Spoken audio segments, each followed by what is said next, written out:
one of the things that most custodians won't tell you is that you can actually invest outside of the stock market. You're in your IRA and in your 401ks. And investing outside of the stock market, investing outside of like your stocks, your bonds, your CDs, your mutual funds, you can invest outside of those. And not every custodian is going to give you every single option that you have available. And with the stock market, one of the things that I've seen, just based on talking to thousands of people over the last couple of years, is that the stock market, before the big crash, before the huge recession, etc., the stock market was in and around 14,000 points. It hit rock bottom at like 6,500, and then now it's bounced back up into the 13,000s, and it has regained over 90% of its values in the in the stock market, the Dow Jones. And I'd say majority of people that had their money in the stock market, mutual funds, bonds, stocks, etc., they lost anywhere from 30 to 40% in that crash. Most of those people did not recoup what they had lost. Not even anywhere near 90% of what they had prior to that big crash. And to me, that's startling. And your custodians don't necessarily always give you access to all of these options, because that custodian or third-party administrator that you are using does not give you all of the options that you have available. And what I find is interesting is they always preach diversification, diversify, but all they give you is a menu of stocks, bonds, CDs, and mutual funds. But you can invest in so much more, and the IRS is giving you an opportunity to do that. It's not just stocks, not just mutual funds, it's not just bonds, not just CDs, but you can invest in things like precious metals. You can invest in companies like limited partnerships and LLCs.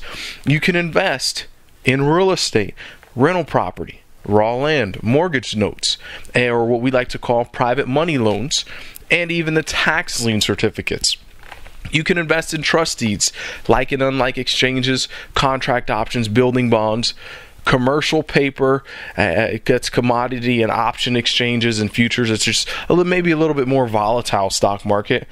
And also certificates of deposits, which you've already mentioned, tangible asset deeds, foreign stock, and accounts receivable. And what's interesting is the custodians or CPAs will preach diversification, but the stocks, the mutual funds, a mutual fund is just a bunch of stocks in one quote-unquote mutual fund. The bonds, all these pieces, stocks, bonds, and mutual funds, are all lumped into things that are what I consider, very volatile. And if you haven't ever watched the movie The Inside Job, I highly recommend you going out and getting it out on Netflix or just picking it up at a rental store in and around your house. But it's a documentary narrated by Matt Damon, and it talks about all the things that happen to bring about this financial crisis that we have here in the U.S. And it really opens some light, shed some light on the situation. And man, when you watch this, you will get mad.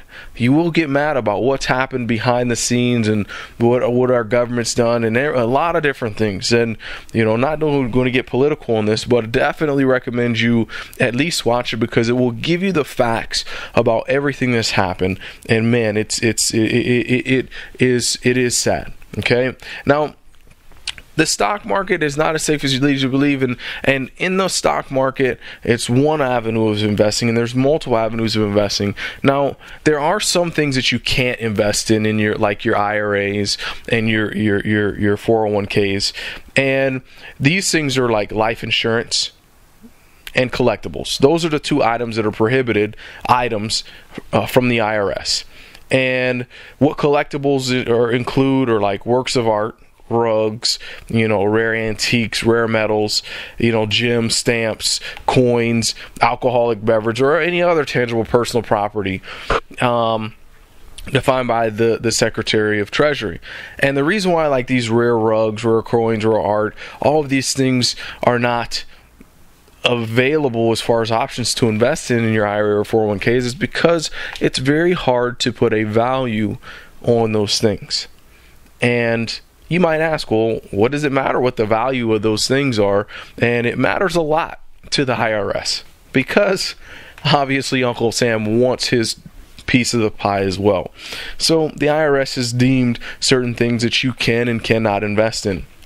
So be mindful of that. And with your IRAs or 401ks, the way that you're going to be able to get access to all of these different investment vehicles to truly diversify, or maybe not diversify so much because you have an investment vehicle that works really great and you want to stick with that, but it's outside of that: stocks, the bonds, the mutual funds, etc. You need to put in place what's called a self-directed IRA. Okay, a self-directed IRA. And whenever you go into and use a self-directed IRA, that gives you access to all of those investment options. And the custodians that don't have access to all of those investment options generally make their living just because you have your money in the stocks that their company provides. Now, the self-directed IRA and self-directed 401ks, whenever you transfer it over to a self-directed IRA or 401k, what they'll do is it'll be sort of maybe a fee based on like transactions. Each transaction that you do, each private money mortgage that you put out, or each private money loan, each tax lien that you buy, it's going to count as a transaction. And there's usually a fee for that TPA to handle that transaction, depending on the TPA that you go with. And these are things that your custodian won't tell you. And another thing that your custodian won't tell you is that it's really easy to change from a custodian that doesn't have all of these options to one that does. And it's almost as easy as taking your bank account from like a Bank of America and changing banks from Bank of America to Wells Fargo because you prefer to bank with Wells Fargo than Bank of America. It's literally that simple. It's some paperwork and, just authorizing one third-party administrator to take over your account and take that control away from another. Now, when you do decide to do this, and let's be honest, folks, if you are going in and year one, let's say I'm your financial advisor, you hire me as your financial advisor. Year one, I lose you money. Year two, I lose you money. Year three, I lose you money. Year four, I lose you money. Some of you guys are already yelling at the webinar already. You're fired. At some point in year one, year two, year three, or year four, at some point you have to say enough is enough, and I need to do something different with my money. And some of you all may currently have control of your IRA or 401k, and you're not really doing much with it. And maybe that financial advisor is the person that I'm talking to on this webinar that hasn't been making themselves money. You need to go out and explore and get educated on how you can make more money. And obviously you're starting that here on this webinar. And that's very, very, very, very important. So we want to make sure that you understand that you can change it. It's not hard to change, and it's very important that if you're not making money, or you have been making money in the last several years and on a consistent basis, and literally in a double digits, because we have to account for inflation. Inflation is real. You're not going to be able to buy what you can buy for $100 today 20 years from now, 10 years from now, whenever that retirement is, 30 years from now. So you need to be aware of everything that's going to have an effect on the money when it comes to retirement, so that you don't end up being that person that cannot retire or retires and then has to get another job just to make ends meet. You want to be able to enjoy your retirement. Now, what your custodian may tell you, all right, when you try to change this self-directed IRA or 401k, try to change your IRA or 401k into a self-directed IRA or 401k, they will tell you you cannot lend money out of your IRA or 401k. They will tell you that's crazy, that's preposterous, you can't invest in those types of things, yada yada yada. Or they'll tell you what you are trying to do is absolutely illegal. Do some research.